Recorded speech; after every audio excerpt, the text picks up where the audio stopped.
Yeah, yeah. Makinig ka muna, huwag kang maingay. Ha!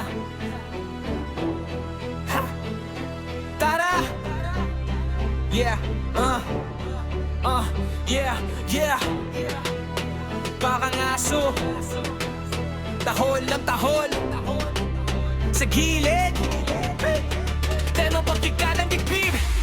Para kang aso, tahol ng tahol sa gilid. Pero kapag harapan na, tiklop agad ang dibdib. Puro yabang sa tropa, puro forma sa paligid. Pagdating sa totohanan, nawawala parang hangin. Laging may sinasabi pero walang laman ng salita. Para lang mga radyo na puro ingay ang nadidinig nila. Pilit kang bumibida kahit wala namang kwenta. Kaya kahit anong gawin mo, wala kang napapala. Hindi ko kailangan sumigaw para lang mapansin. Habang ikaw todo pilit para lang mapakinggan din. Kada araw may drama, kada gabi may eksena. Pero pagdating sa gawa parang nawawala bigla.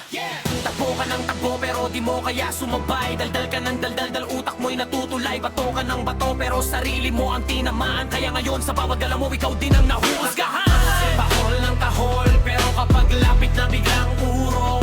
Puro kayabang, puro kaangas, pero sa laban laging atras. Para bang aso, tahol ng tahol. Akala mo'y malakas pero kulang sa kontrol. Puro salita pero kulang sa gawa. Kaya walang naniwala sa bawat banat mo na at wala.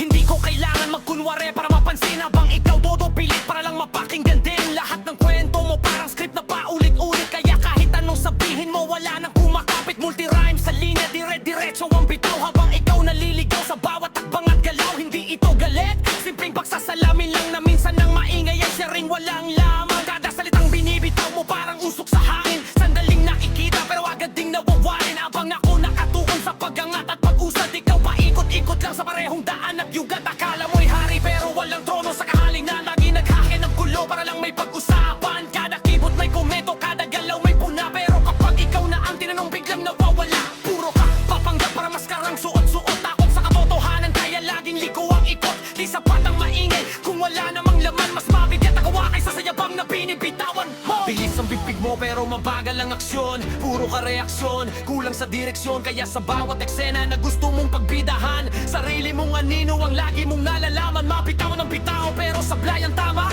Pilit na lumalaban kahit wala ng bala. Kaya bawat salitang gusto mong ipangwasak, bumabalik sa'yo na parang kidlat na bumabagsak.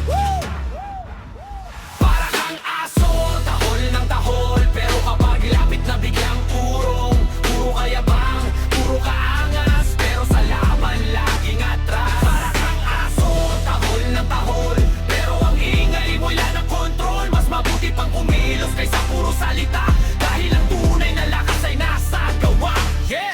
Tahol ng tahol pero kulang sa gawa. Respeto hindi hinihingi ko, sayang nakukuha. At ang tunay na matatag hindi kailangang magbida. Dahil ang gawa ang nagsasalita, hindi ang salita. Hindi ang salita. Hindi ang salita.